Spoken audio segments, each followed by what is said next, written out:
오늘 15절 말씀은 우리가 14절 아니 13절 누구든지 주의 이름을 부르는 자는 구원을 얻으리라, 이 최종적인 복의 시작점입니다. 거꾸로 가지 않았습니까? 누구든지 주의 이름을 부르는 자는 구원을 받는데 어떻게 부를 거냐? 믿어야지요. 어떻게 믿을 수 있냐? 들어야지요. 어떻게 들을 수 있냐? 전파해야죠. 전파는 누가 하죠? 보냄을 받은 자가 하는 거죠. 예, 가장 복된 것은 주의 이름을 부르고 구원받는 것인데, 이 가장 복된 일의 시작점을 얘기해주고 있습니다. 이 시작점, 그것은 바로 15절에 보내심을 받지 아니하였으면 어찌 전파리요. 누군가가 보냄을 받았다, 그 말입니다.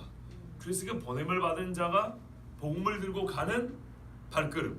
왜냐하면 최종적으로 주의 이름을 부르는 자가 구원을 받는다 했기 때문에 이 사람이 뭘 가지고 보냄을 받았을까요? 주의 이름을 들고 보냄을 받았겠죠. 그러니까 복음이죠.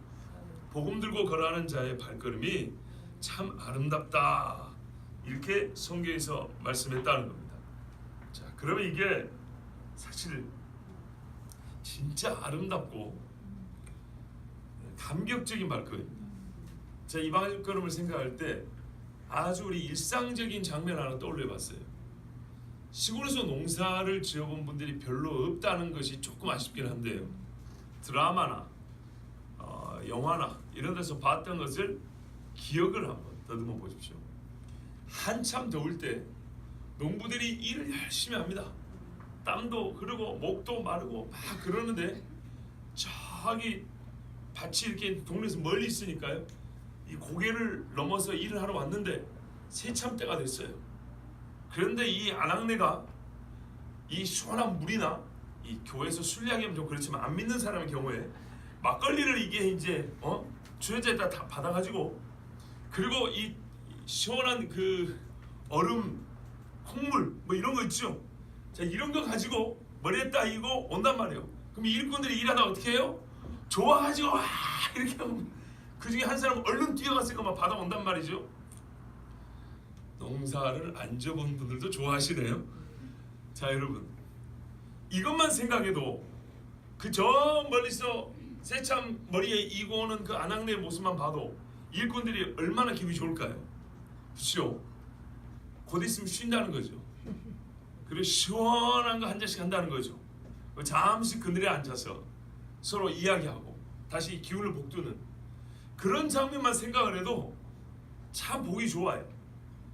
예, 그 여인의 발걸음은 농부들의 입장에서 너무너무 아름다운 거예요. 그렇죠?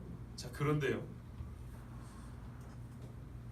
복음을 증거하는 자의 발걸음은 그에 비교할 수 있을까요? 비교 불가능합니다. 그 아낙네가 가져온 것은 잠시 이 목을 축이는 물이요 음료이지만, 예수 그리스도의 복음은 속에서 생수가 솟아난다 그랬어요. 영혼의 갈증을 해소하기 때문에 이 여인이 들고 오는 물과 음료에 비교할 바가 못 됩니다. 자, 성경에는 여러 가지 발들이 기록이 되어 있습니다. 우리 삶에도 사실 내 발이 움직여간 이 흔적들, 족적이라고 그러죠. 발이 움직여간 것을 한번 찾아보면 멋지지 않은 일들, 괴롭고 부끄러운 일들이 너무너무 많을 것입니다. 그런 것이 없다는 사람은 한 명도 없습니다. 간혹 이런 이야기를 하면 식상하게 듣거나 아니면 나는 아님에 그러면 절대 안 됩니다. 내가 기억을 못해서 그래요. 하나님께서 찾아가는 그 족적길을 이렇게 다 살펴보면 대단합니다. 여러분, 저번에 몽골에서 온 선교사님이 말씀 전하면서 그 이야기했죠. 이 사물들이 우리가 한 일의 증인이 될 거라 성경에 기록되어 있어요. 그런데요, 거기까지 안 가도 돼요. 한 사람을 놓고 그 사람을 아는 사람, 그 사람과의 관계가 있었던 사람들 보고 이야기를 한마디씩 해보라 그랬어요. 그러면 본인은 생각지도 못했던 이야기가 꼬리에 꼬리를 물고 나올 겁니다. 그러지 않습니까?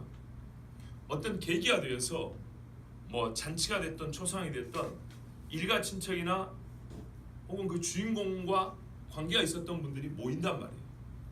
모여서 서로 얘기를 하게 돼 있어요. 그럴 때 나오는 말들 한번 생각을 해보세요. 나는 꿈에도 생각했던 못했던 이야기를 많이 듣게 됩니다.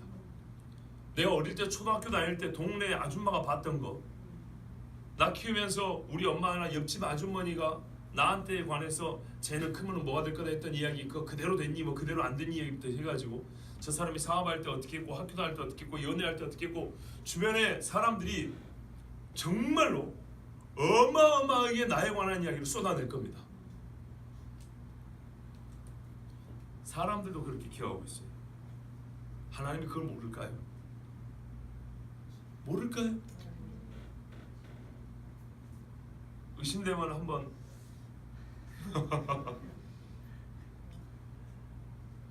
사람의 기억에서만 끄집어내도 한 사람에 관하여 본인은 생각하지 못하고 있는 그 족적이 정말 무시무시하게 나옵니다. 그런데 하나님 앞에서 하나님이 내 온 길을 모를 것이다, 하나님이 내가 걸어온 길을 별로 그렇게 신경 쓰지 않을 것이다. 아니요, 사람도 신경 쓰고 살아요. 그 머릿속에 담아놨기 때문에 때가 되면 끄집어내는 거예요. 세상에 안 믿는 사람 술 한잔 들어가면 취중진담이라는 핑계를 대고 이런 말 저런 말 다 끄집어내. 내가 이 말은 안 하려고 그랬는데 그러면서 나오죠. 그러다 칼부림 나죠. 그게 무슨 말이냐면 사람의 행한 일들은 사라지지 않습니다.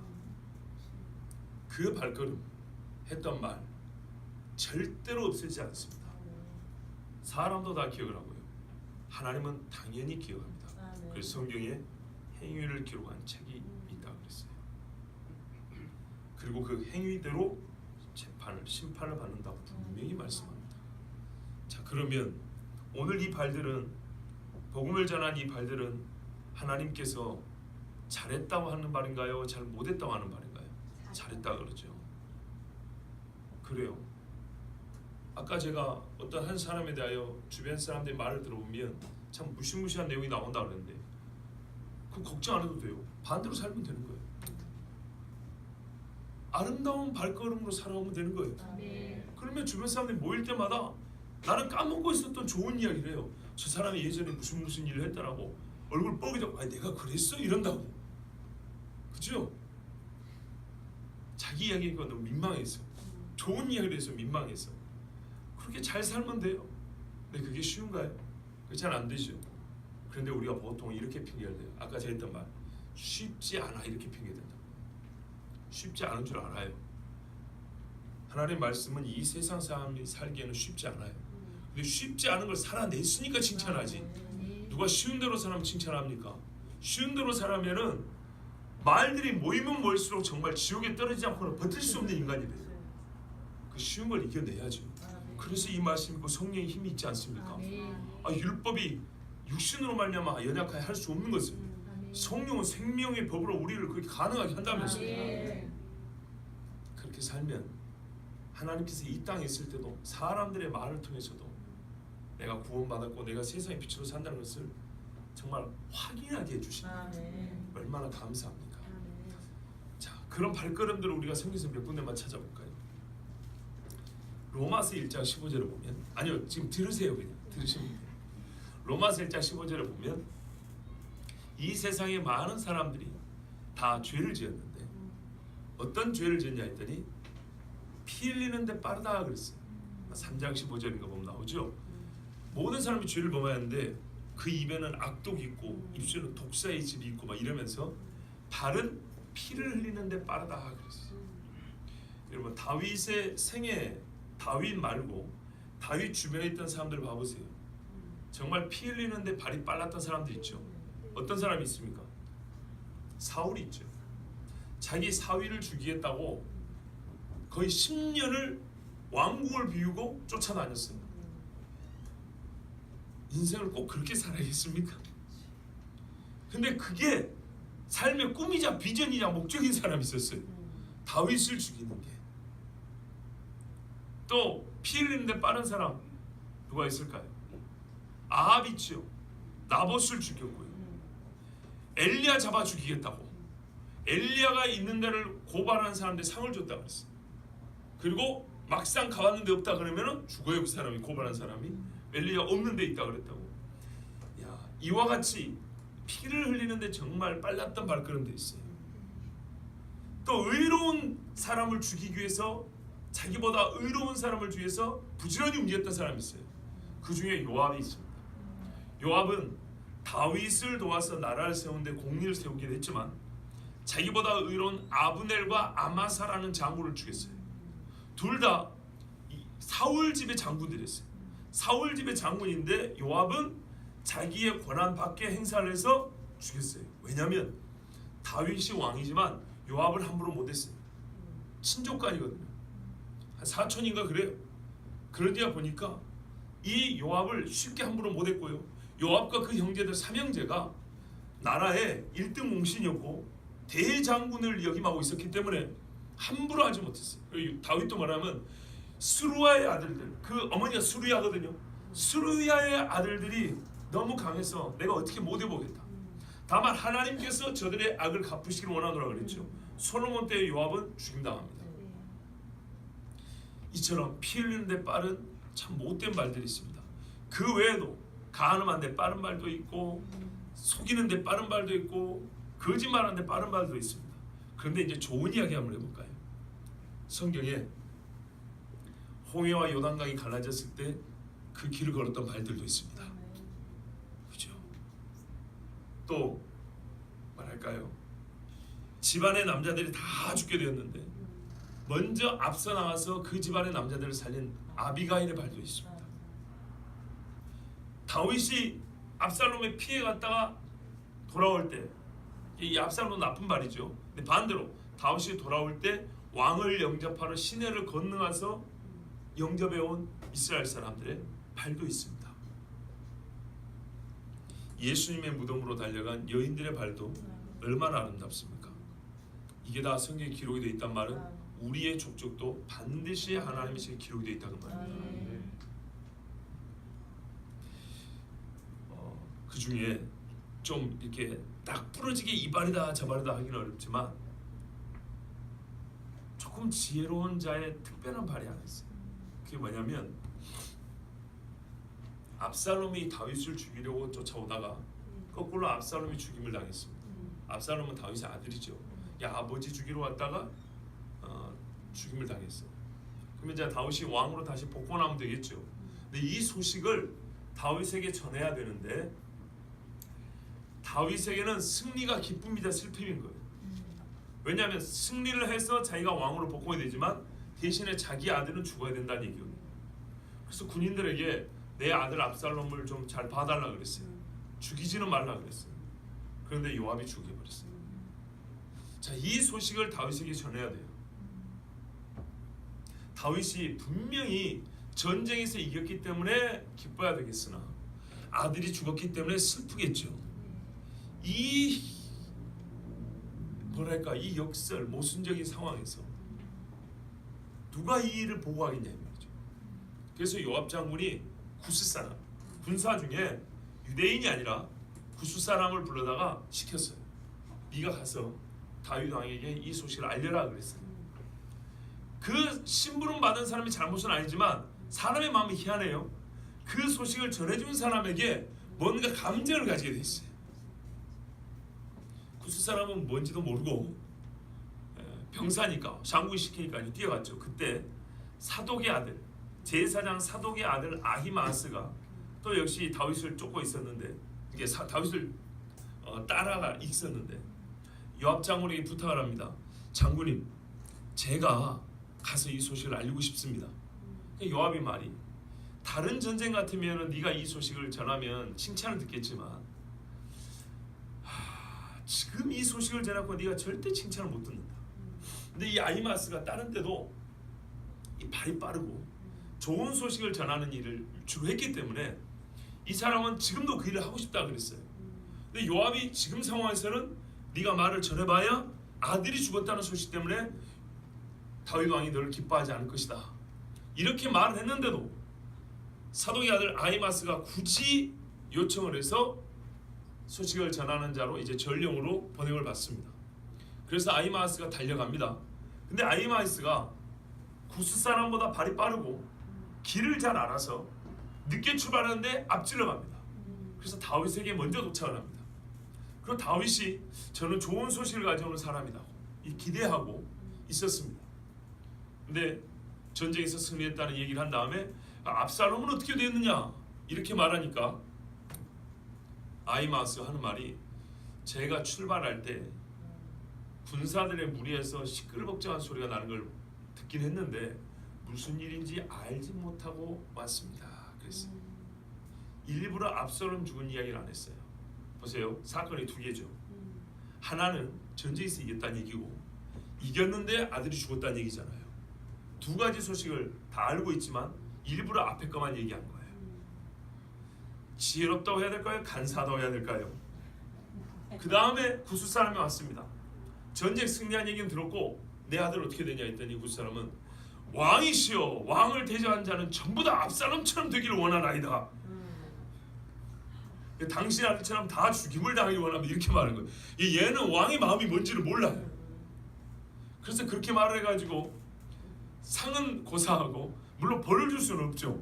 벌을 줄 수는 없지만은 그것 때문에 다윗의 마음이 이제 크게 상심한 이게 결국에는 내가 한 건 아니지만 내 말 때문에 내가 죽인 건 아니지만 내 말 때문에 최종적으로 이 소식이 증거돼가지고 왕의 마음이 슬퍼져 버렸어요.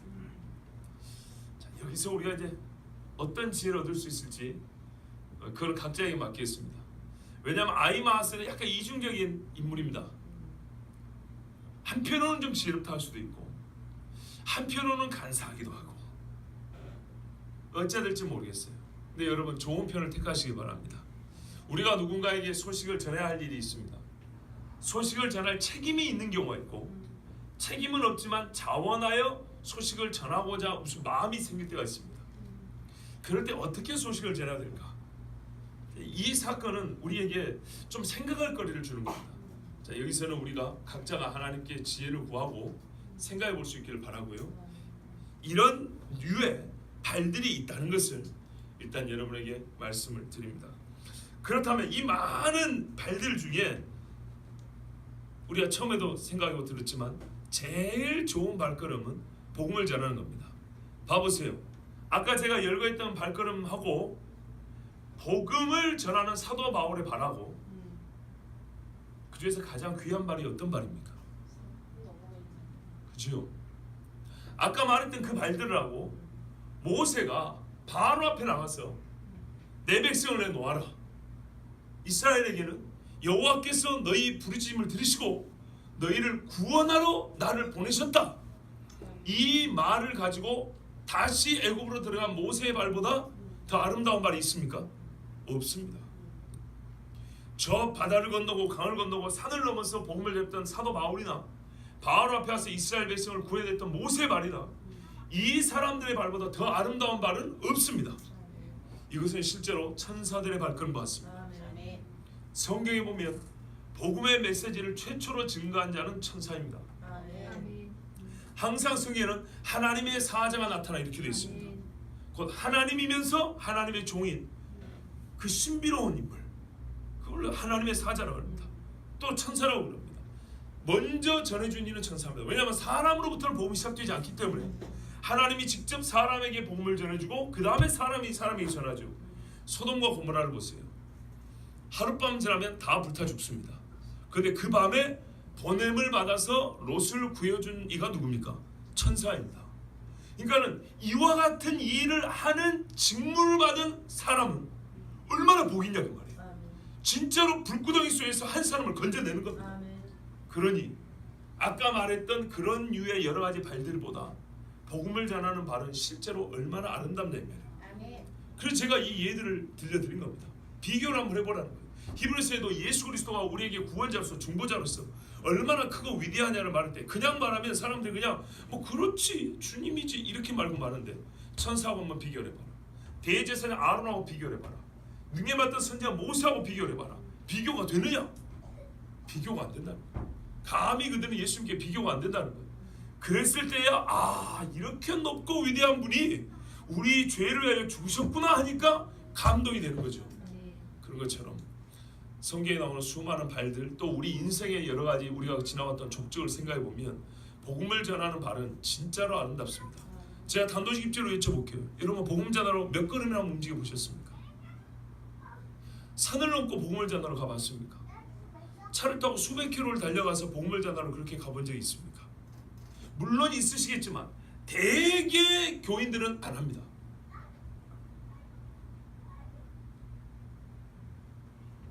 대개 나오니까 여러분도 대부분이 포함된단 말인데 나는 양심상 그렇게밖에 말 못합니다. 자기 믿음 지키기도 바쁩니다. 누구한테 복음을 전해요? 창피하고 부담스러워서 누구한테 복음을 전해요? 정말 제가 이 자리까지 서가지고 여러분한테 거짓말할 수는 없잖아요. 나도 내 친족이 사는 걸 보고, 나도 우리 일가친척이 사는 걸 보고, 나도 내 식구가 사는 걸 보고, 내가 내 삶을 봐도 도대체 누가 복음을 전하러 산을 넘어요? 누가 강을 건너요?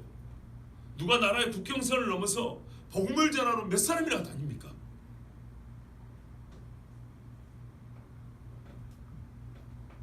오늘 성경 말씀을 드리십시오.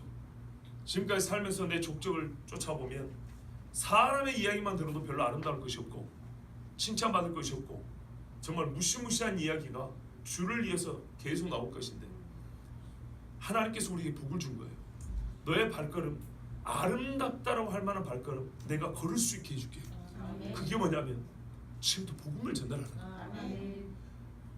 예수 믿는 사람이 나는 솔직히 믿음이 없을지라도 복음 전하는 사람들 보면 가슴 뿌듯하고 존경스럽고 박수 쳐주고 싶지 않습니까? 그런데 그거 내가 좀 해보면 어떨까요? 길거리에서 찬양하는 사람들 보면 부끄러워가지고 이렇게 돌아가지 말고 음료수라도 갖다 주고 정말 훌륭하다. 그 옆에서 같이 서서 찬송 한 잔 불고 가고 나도 거기서 같이 막 이렇게 세상 사람들 가서 외치고 노래하고 얼마나 아름답습니까? 누군가는 그 발걸음을 가지고 천국까지 걸어가는 거예요. 진짜요. 한 번 사는 인생인데 한번 비교를 한번 해보세요. 누군가는 같은 시간에 같은 노력에 같은 인생인데 그렇게 살다가 그 발걸음을 걸어 마지막 걸음 천국문에 들어간다고요. 근데 누군가는 피 흐르는데 빠르고 악을 행하는데 빠르고 부지런하게 가다가 마지막에 툭 떨어져 보니 지옥이에요. 남 이야기 아닙니다. 남의 인생 대신 천국 가지고 지옥 가는 거 아닙니다. 자기 인생 내 삶을 가지고 가는 겁니다. 그러므로 좋은 소식 화평의 복음을 전하는 것 가장 복된 일입니다. 여러분 화평의 복음이라고 그랬습니다. 우리 번역에는 없지요. 빠뜨린 겁니다. 본래는요 기록된 바 아름답도다 좋은 소식을 전하고 그리고 화평의 복음을 전하는 발 화평의 복음이 들어있습니다. 그리고 이 말씀이 원래 이사야서에서 나온 말인데 이사야서는 추가하여 구원의 소식까지 들어있습니다. 바울이 인용을 할 때 다 인용을 한 건 아닌데 그나마 번역할 때 그 인용문에서 또 빼버린 겁니다. 그래서 이렇게 말이 짧아진 거예요. 좋은 소식 플러스 화평의 복음이다. 무슨 말이냐면 뭐가 좋은 소식이냐를 빼버렸다 이 말이에요. 좋은 소식을 전하기 때문에 그 말이 아름다운 것인데 무슨 말을 하기 때문에 좋은 소식을 하냐 했더니 화평의 복음을 말하니까 그게 좋은 소식이다 이런 말이에요. 누가 화평한다는 거죠? 하나님과 화평할 수 있는 원수된 우리가 하나님과 화평할 수 있는 소식 바로 그 좋은 소식을 전하는 발이기 때문에 하나님이 친히 말해주기를 너의 발은 아름답다 이렇게 말씀했다는 거예요. 그러니까요 하나님께 우리가 칭찬 듣는 일 많이 있죠. 헌금하면 칭찬 듣죠. 찬송하면 칭찬 듣죠. 구제하면 칭찬 듣죠. 그런데 교회 오면은 몇 달 지나가면 다 입버릇처럼 안 가르쳐줘도 다 알더라고요. 하나님이 제일 기뻐하는 일이 뭐예요 하면은 전도하는 건요. 전도하는 거요. 생명을 주께로 인도하는 거요. 제일 좋아하는 거 다 한대요. 제일 안 해요. 교회마다 전도대 모집에 많아요. 그리고 전도하라 그러면 힘드니까 전단지 만들어가지고 그거 나눠주는 게 전도예요. 제가 한 5년 전에 5년 좀 더 됐는데요. 그때 교회에서 전도한다고 주일 오후 예배 마치고 어른들도 전도를 안 하니까 같이 하자고 전도지를 만들어 가지고 봉지에 그걸 넣어 가지고 교회들이 같이 이제 나갔어요. 그런데 금방금방 들어와요. 왜 그런지 아십니까? 이거 그냥 던져주고 오니까 금방금방 들어오는 거예요. 이제 청년 몇 사람 데리고 경희대학교 병원을 갔어요. 경희대학교 병원을 가서 병실을 찾아다녔어요. 그 전도를 했죠. 근데 이제 청년들에게 가르쳤기 때문에 직접 복음을 전하라 그랬어요. 영화 주지 말고 누워있기 때문에 도망도 못 간다. 그리고 마음이 약해져 있기 때문에 훨씬 기회가 좋다. 그러니까는 청년들이 제법 전도를 하더라고요. 그래서 제가 이제 또 같이 기도하고 제가 기도해드리고 싶습니다. 괜찮습니까? 그러시라 하면 같이 기도하고 이러고 오는데 그 중에 한 분을 만났어요. 암 환자였는데 제가 보기에는 신앙생활을 잘 하다가 조금 이렇게 좀 낙심한 케이스가 아닌가 그런 생각이 들어요. 그런데 복음을 전하러 오니까 이분이 너무 반가워했어요. 그리고 몇 주 동안 같이 찬송을 하고 즐겁게 하나님 말씀을 나눴어요. 그리고 얼마 있다 찾아왔더니 자리가 비었더라고요. 어떻게 된지 아시겠죠? 돌아가신 거예요. 근데 그때 돌아가셨을 때 마음이 너무 아파서 그 병원 간호사한테 제가 좀 싫은 소리를 했어요. 치료 똑바로 안 하고 사람 이렇게 빨리 가게 만들었냐고 좀 서운해서 했단 말이죠. 그런데 지금 생각해봐도 참 복된 시간이었어요. 생명부재의 사람을 병실에서 같이 죽어가는 사람 옆자리에서 먼저 나가고 그 다음에 또 나가고 내 차례 기다리는 것뿐이에요. 정말 소망이 없는 자리에 교회에서 신앙인들이 와가지고 예수 믿으세요 할 때 그 병실에 들어온 이후로 가장 복된 소리, 가장 영혼이 쉴 수 있는 소리. 아멘. 한 주에 한 번 만나는데 그 시간이 기다려져서 아멘. 우리가 가면은 그 머리 빡빡 빼는 아주머니가 찬송을 불러요. 눈물을 흘리면서. 어떻게 보면 그분의 마지막 시간을 함께 할 수 있어서 얼마나 감사한지 몰라요. 여러분, 그 병실에 찾아서 음료수 하나 놓고 간 사람들하고 비교했을 때 그 발걸음의 아름다움이 비교가 됩니까? 물론 의사와 간호사는 그 육신을 지켜주기 위해서 주사도 놓고 약도 줬겠지만 들락날락 혈압 체크하면서 여러 가지 있겠지만 정말 그 얼굴에 화색이 돌게 하고 이 사후에도 이 육체가 썩어 없어진 후에도 소망을 갖게 하는 그 영혼의 생수가 솟아나게 하는 그 발걸음 누구냐면 복음을 가지고 온 사람들이었어요. 아멘. 그렇다면 여러분 하나님께서 친히 아름다운 발이하고 이건 감탄형이에요. 감탄형. 그냥 아름답도다 아니 아름답다가 아니고 얼마나 아름다운가. 아멘. 우리가 영어 배울 때도 감탄형을 배우잖아요. 우와 얼마나 멋진가 하고 느낌표 붙일 수 있는 그런 말들 말이에요. 하나님이 그렇게 표현한 거예요. 너의 행동을 보면 이런 경우에는 내가 느낌표를 붙여줄 만하다 이런 말이에요. 아멘. 우리가 살면서 하나님 앞에 하나님이 내 행동에 내 말에 느낌표를 붙여줄 만한 일이 얼마나 됩니까? 거의 없지 않습니까? 그런데요 복음을 전하는 발을 볼 때 하나님이 느낌표를 붙여준대요. 자, 이 말씀을 들었으니 여러분 복음을 전하는 아름다운 발들이 되길 바랍니다. 아멘. 그런데요 이제 본문에 조금 더 본래의 자리를 또 좀 찾아보겠습니다. 원래 순서상 본래의 자리를 먼저 보는 것이 좋겠지만 순서상은 그래야 되겠지만 하나님께서 저에게 이런 마음 주셨어요. 오히려 순서를 바꾸는 것이 감동의 손실을 적게 하고 받을 감동을 더 크게 한다. 그런 감동을 줬어요. 무슨 말이냐면 제가 평상시에 설교할 때는 원문 원래 자리를 먼저 보고 그 다음에 오늘 우리에게 이르잖아요. 근데 지금 저는 먼저 이 말씀을 주시는 듣는 우리 모두 보편적인 적용을 먼저 한 거예요. 아시겠죠? 복음이 누구에게나 들려질 때 그 누구에게나 들고 가는 복음을 전하는 자들의 발이 아름답다. 이 보편적인 이 말씀의 의미를 풀어드린 거예요. 그런데 이 말씀은 조금 고유하게 특별한 시대에 특별한 사람들이 주셨던 말씀이었어요. 그것을 보도록 하겠습니다. 본문에 인용의 말씀은 기록된 바 그랬으니 어디서 기록을 찾아왔냐면 이사야 52장 7절입니다. 한번 찾아보십시오. 이사야 52장 7절을 보시면 제가 먼저 읽어드릴게요. 좋은 소식을 전하며 평화를 공포하며 복된 좋은 소식을 가져오며 구원을 공포하며 시온을 향하여 이르기를 내 하나님이 통치하신다 하는 자의 산을 넘는 발이 어찌 그리 아름다운가 그랬어요. 그리고 이 말씀 외에 나움 1장 15절도 있는데 그거 제가 읽어드릴게요. 보라 좋은 소식을 가져오고 화평을 전하는 자의 발이 산들 위에 있도다.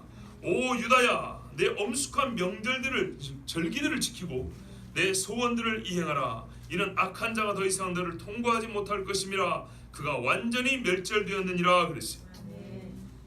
이 말씀의 본래 뜻은 이런 겁니다. 이스라엘과 유다가 아수르와 바벨론의 포로로 잡혀갔죠. 근데 하나님이 그들을 해방시켜 주셨어요. 그래서 다시 이스라엘로 돌아옵니다. 보따리 싸서 술에 짐 싣고 끌고 애들 안고 이고 막 돌아옵니다. 돌아올 때 이 사람들이 무슨 말 했냐면 너희 포로로 잡힌 자들이요 어떻게 너희가 바벨론의 손에서 페르시아의 손에서 노임을 받고 본토로 돌아가게 되었는가 이렇게 말하니까 유다인과 이스라엘 사람들이 뭐라 하냐면 이것은 우리 하나님께서 우리를 구원하신 일이라. 하나님의 손이 우리를 구원하여 우리가 지금 시온으로 돌아가게 되었다 하고 그 몇백 킬로를 돌아오면서 계속 이 말을 했다 이 말입니다. 그리고 마지막 시온산에 이르렀을 때 보라 우리가 여호와께서 구원하여 이 시온산까지 이르렀도다 이렇게 말한다는 거예요. 바로 그 모습을 보니 하나님이 아름답다 이 말이에요. 아시겠죠? 포로지에서부터 본래 하나님의 영광이 있던 예루살렘까지 돌아오는 길에 유다와 예루살렘 사람들이 놀랄 거 아니에요. 수천 명 수만 명만 움직이니까 어떻게 페르시아에서 바벨론에서 돌아올 수 있냐 했더니 놀랍지 이거 안 믿어지지. 지금도 러시아에서 브라질에서 수단에서 이스라엘로 돌아서 어떻게 너희가 돌아올 수 있냐? 그 귀한 너희 살림살을 놓고 너희 직장을 놓고 어떻게 할 수 있니? 놀랐지. 깜짝 놀랐지. 이게 어떻게 된 줄 알아? 하나님이 우리를 보내주신 거야. 하나님의 손이 우리를 포로에서 우리의 본토 고향으로 하나님의 영광 있는 그곳으로 인도해 주셔서 이렇게 말을 계속하면서 하나님의 화평의 복음을 구원의 이야기를 계속 말하면서 그 몇백 킬로를 걸어온 거예요. 그리고 예루살렘 산등성에 딱 서서 저 아래 불타버리고 없어졌지만은 우리 주님이 우리 함께했던 그 증거의 자리를 바라보는 그 무리들 그 산에 서 있는 사람들 볼 때 하나님이 하신 말씀이 아름답도다 그렇게 말씀하신 거예요. 만약에 그들이 하나님의 은혜를 받기만 하고 돌아오는 길에 침묵하고 왔다면 하나님이 이렇게 말씀 안 해요. 그들이 오는 길에 뭐라고요? 사람들에게 하는 말이 우리가 어떻게 지금 이거 돌아간 줄 아니? 너희들 눈에 이 귀한 일 어떻게 난 줄 아니? 하나님의 구원의 손이다. 하나님의 구원의 손. 이거를 계속 말하면서 예루살렘까지 이르렀다는 얘기예요. 그러니 아름답더란 얘기예요. 마찬가지예요. 사람들이 너 어떻게 이렇게 변화되었니? 너 어떻게 새 사람이 되었니? 놀랐지. 깜짝 놀랐지. 기가 막히지. 그러면서 하는 말이 이는 내 하나님께서 나를 구원하시고 나를 살아서 그 아들을 주셔서 피 흘려 죽기까지 복종케 하심으로 내가 예수님 앞에 죄의 상을 먹고 하나님의 자녀가 되었다. 그래서 내가 이렇게 아름답게 살 수 있다. 그리고 일생을 그렇게 말하고 마지막 걸음이 어디에요? 시온 산등성에 서서 예루살렘을 내다보고 있단 말이에요. 거기까지 가는 자의 발걸음 하나님 뭐라 그래요? 아름답도다 이렇게 말씀하는 거예요. 할렐루야. 그런데 말입니다. 그때 당시에 하나님 주신 말씀인데 이때 유다인의 무리는 그래도 소수였어요. 대부분은 이 걸음을 따라오지 않았어요. 그렇죠. 대부분은 이 걸음을 따라오지 않았고 이들의 말을 믿지 않았어요. 안 믿었어요. 그래서 이사야 52장의 이후에 보면 하나님의 말씀이 더 이어집니다. 제가 조금만 더 읽어볼게요. 8절 이하에 보면 너의 파수꾼들의 소리로다. 그들이 소리를 높여 일제히 노래하니 이는 여호와께서 시온으로 돌아오실 때 그들의 눈이 마주 보미로다. 너희 예루살렘의 황폐한 곳들아 기쁜 소리를 바라여 함께 노래할지어다. 이는 여호와께서 그 백성을 위로하셨고 예루살렘을 구속하셨음이라. 자 이거 중요합니다. 이는 여호와께서 그 백성을 위로하셨고 이스라엘은 위로자라 그러거든요. 그 보아스가 누굽니까? 루색이 한 거 이게 뭐 고엘입니다. 기업물을 짜요 위로자요 구원자요. 여호와께서 열방의 목전에서 그 거룩한 팔을 나타내셨으므로 모든 땅 끝까지도 우리 하나님의 구원을 보았도다. 아멘. 자 이렇게 외치고 오는데 문제는 이하에 보면 이스라엘 사람과 유다 사람들이 아직 예수님을 모르는 사람이 있죠. 아직도 이 말씀을 안 듣는 사람도 있죠. 잘 보세요. 여러분, 하나님의 말씀은 바울이, 즉 하나님의 사람이 인용을 했지 않습니까? 본래의 자료와 인용한 맥락을 봐야 돼요. 잘 봐보세요. 인용한 맥락이 왜 인용을 했냐면, 이렇게 모든 사람이 예수님의 이름을 부르면 구원을 받아서 복음을 전했는데 이스라엘 안 들었다는 얘기잖아요. 뒤에 보면 그런 얘기 나오죠. 로마서 10장 이후에 그 말이 나와요. 그래서 이 말씀을 인용한 거예요. 이사야 말씀은. 이사야 말씀도 그렇거든요. 이렇게 하나님이 구원을 해서 유다인들이 복음을 가지고 들어왔어요. 그런데 다른 유다인들 중에 대부분의 이스라엘과 유다인들이 안 믿더라는 거예요. 이 구원의 참맛을 본 사람들은 그것을 알고 시온산까지 와가지고 하나님 앞에 아름답다 소리를 들었는데, 우리가 이렇게 구원을 받았다고 동료들과 자기 민족들에게 말을 했는데도 불구하고 다른 사람들은 안 믿더라는 거예요. 아시겠죠? 이사야 맥락이 그렇습니다. 로마서 맥락도 그렇습니다. 그래서 지금 봐보시면 지금 현재 이스라엘 사람들이 이렇게 됐냐? 이사야 52장의 이 후반부터 이렇게 됐냐? 이렇게 안 됐죠. 그래서 이사야 52장 맨 끝에 가면 무슨 이야기 나오면 예수님 이야기 나와요. 그들이 정말 그들의 통치자를 나중에 볼 때 기이 여길 건데, 그가 부활한 모습을 보고 깜짝 놀랄 거다. 왜냐하면 그들이 죽인 자였기 때문에. 자기들의 메시지인지도 모르고 얼굴을 알아볼 수 없으면 그 상하게 하고 죽여버렸는데, 그가 부활하고 나니 얼마나 놀랬겠느냐.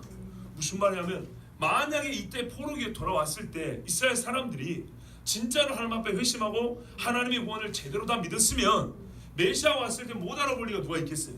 그런데 그때 구원을 받을 때조차도 하나님의 말씀을 제대로 듣지 않은 자가 태반이고, 하나님의 약속에 대해서 아직 믿지 못하는 사람들이 너무 많았기 때문에, 그래서 뒤에 보면 이사야 오시면 나오라 막 그러거든요. 근데 아직도 나오지 않고 어둠 속에 있던 사람들이 있었기 때문에 끝내 메시아 왔을 때도 못 알아봐서.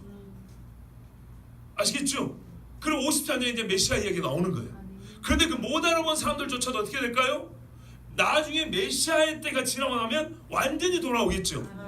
그 이야기가 이 52장에 한편 압축되어 들어가고 있는 거예요. 다시 말씀드리면, 저를 보세요. 나중에 같이 읽어보시고. 이스라엘 사람들이 이런 말이에요.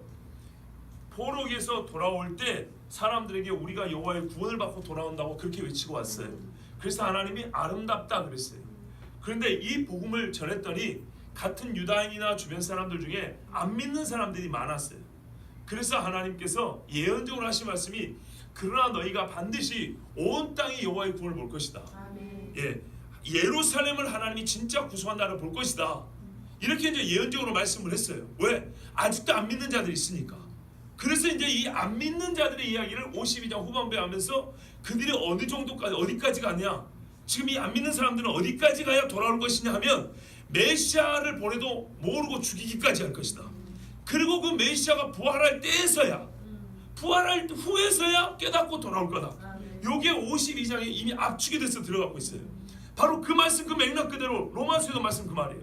누구든지 주의 이름을 부르면 구원을 받는데, 유다인에게 그럼 안 전했냐? 이스라엘 사람이 안 전했냐? 전했다는 거예요. 전했지만은 이 사람들이 어떻게 해요? 안 듣더라는 거죠. 알지 못한 것도 아니고 듣지 못한 것도 아닌데 그들의 마음이 닫혀 있어서 하나님의 복음을 듣지 않다는 얘기죠. 그게 10장의 끝 아닙니까? 10장의 후반부 아닙니까?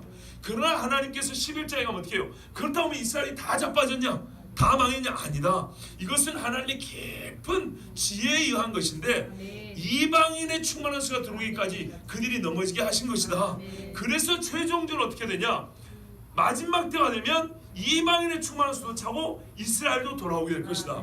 여기까지가 52장에 압축이 되어 있다고요. 아시겠죠?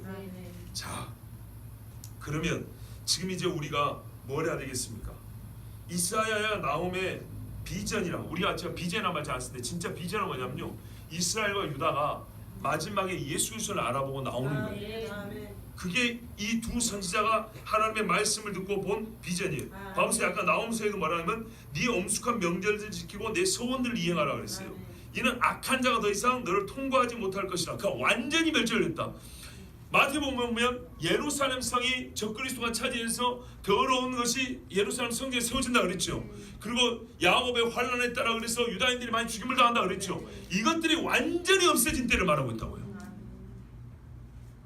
나홈서에 뭐라고요?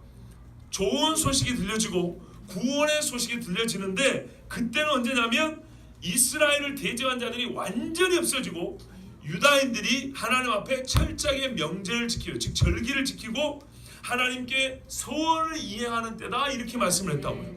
그러니까는 이 로마서에 인용된 이 말씀의 비전은 어디까지냐면 과거에 포로에서 돌아온 바벨론에서 돌아온 이스라엘 사람만 말한 게 아니고 마지막 때에 완전히 이스라엘이 하나님 앞에 돌아오는 그 비전까지 이 말씀 안에 포함되어 있다 이 말입니다. 그래서 이 말씀 후에 11장이 연결되면서 이스라엘이 다시 원 감람나무가 가지에 다시 접붙일 것을 그래서 이야기할 수 있는 것입니다. 자, 그러면 이처럼 복되고 귀한 일을 위해서 우리가 내 형제 자매에게도 복음을 전하고 이스라엘에게도 복음을 전하게 되겠죠. 예. 그런데요, 조금 안타깝다고도 생각할 수 있지만 이 복된 바는 아무나 가질 수 없다는 것이 하나님 말씀입니다. 뭐라냐면 보내심을 받지 아니하였으면 어찌 전파하리요. 하나님은 바울과 바나바를 선교를 위하여 안디옥에서 따로 세웠고 교회로 하여금 안수하게 했습니다. 그리고 파송하게 했습니다. 예루살렘 교회는 베드로와 요한을 사마리아의 성도들을 위하여 파송했습니다.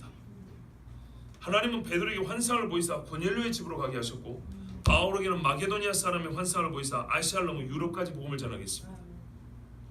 구약에서도 요나를 니느웨로 보내셨고 뽕나무 치던 아모스를 남유다 사람들 저 북이스라엘까지 보냈습니다. 모세는 미디안 광야에서 하나님의 보내심을 받아 애굽으로 다시 들어와서 주의 백성에게 구원의 소식을 전했고 아까 말씀드린 대로 천사들은 보냄을 받아 소돔과 고모라로 향했습니다. 그렇다면 불신자들을 위하여 복음을 전하는 일은 이렇게 특별한 삶을 하는 거냐? 그건 아닙니다. 성경에는 너희는 가서 만민의 복음을 전파하기 때문에 이거는 모든 사람이 잘 들으세요. 모든 사람이 당연히 해야 될 일이고 할 수 있습니다. 그런데 하나님은 어떤 때는 어떠한 장소를 위하여서는 어떤 특별한 하나님께서 부르시고자 하는 아니 구원하고자 하는 어떤 영혼을 위해서는 때로 사람을 특정하여 보냅니다. 그 일은 분명합니다. 성경에 글이 나와 있기 때문입니다. 모든 사람이 하나님의 복음을 전하는 건 맞죠. 왜냐하면 신약에도 보세요. 사도행전에도 성도들이 퍼져나와서 막 복음 전하잖아요. 다 가능합니다. 그렇게 해야 합니다. 우리는 다 아름다운 발이 될 수 있습니다. 그러나 꼭 성경에는 특별히 하나님이 소명을 즉 불러서 사명을 준 사람들의 이야기는 더욱 특별하게 기록하고 있습니다. 그런 사람들도 있다 그 말입니다. 그들이 오늘날 우리가 말하는 선교사들이죠. 물론 정직한 사람들을 얘기하는 겁니다. 하나님의 복음을 들고 복음의 불모지에 가서 복음을 전하는 자들. 그러니까는요, 여러분 한번 생각해보세요. 안개가 뿌옇고요 어둠이 깔려있는 산속에 어느 마을이 있어요. 거기 가려면 산을 몇 개를 넘어야 돼요. 근데 그 사람들은 산신령을 믿고 산에 있는 짐승을 믿고 살아요. 예수 이름을 알지를 못해요. 그런데 누구라도 거기 가서 복음을 전했지만 사실상 누구든지 가지는 않아요. 근데 어떤 얘기 하나님께서 몇 년 동안 감동을 주사 가라고 사인을 주시고 명령을 내리셔서 견딜 수 없는 마음으로 금식하며 기도하고 교회에 얘기를 했어요. 그때 교회가 집사님 가십시오 하면서 선교 헌금을 보내고 기도하여 파송을 보냈어요. 그리고 보따리 하나 싸들고 들을 건너고 산을 넘어서 가보지도 않은 길도 없는 산을 막 헤쳐서 막 힘들게 온몸에 상처를 입고 마지막 산봉우리 위에서 다 올려다 보니까 저 마을이 하나 보이는데 믿는 사람의 눈에는 그 어둠이 쫙 덮여있는 거 보이는 거예요. 그런데 이제 빛을 들고 온 한 사람이 그 동네 산등성 위에 딱 서 있는 거예요. 여러분 그 한 장면을 생각을 해보세요. 얼마나 멋지고 아름다운가. 그렇게 하나님은 이 땅에도 저 이국에서 선교사들을 그렇게 보냈어요. 그리고 우리에게 정말 횃불 같은 복음을 전해주시고 이 불을 당겼더니 온 나라가 복음의 불로 타오르게 됐습니다. 그게 100년 전 이야기입니다. 얼마나 아름다운 이야기입니까? 그 일이 없었다면 우리 중에 누구도 구원을 받지 못했을 것이고 누구도 예수 믿지 못했을 것입니다. 여러분, 우리는 모두가 다 아름다운 발을 가질 수 있습니다. 그리고 하나님께서는 어느 때에는 누군가를 부르셔서 흑암에 잠겨있는 어둠의 이 산의 병풍에 둘려있는 그 골짜기 속에 있는 한 마을에 복음의 횃불을 들고 서게 할 한 사람이 또 있는 것입니다. 그것이 그 일이 내가 받은 일이 될지 혹은 나의 자식이 받은 일이 될지 나의 남편과 내 아내가 받을 일이 될지 알지 못합니다. 그러나 누군가가 그런 소명을 하나님께 받았다 할 때는 교회가 할 일은 무엇이냐면 성경대로 교회는 그들을 성령의 부르심을 따로 세워 안수하여 보내니라. 이것이 우리의 할 일입니다. 그러면 성경에 선지자에게 물 한 그릇을 주는 자는 선지자의 복을 받을 것이라 말씀한 것처럼 그 일에 동참한 교회는 반드시 동일한 복을 하나님께 받을 것입니다. 역시나 너희들은 참 아름다운 발을 가진 자로다. 우리 주의 칭찬을 받을 줄로 믿습니다. 기도하겠습니다. 하나님 아버지 감사.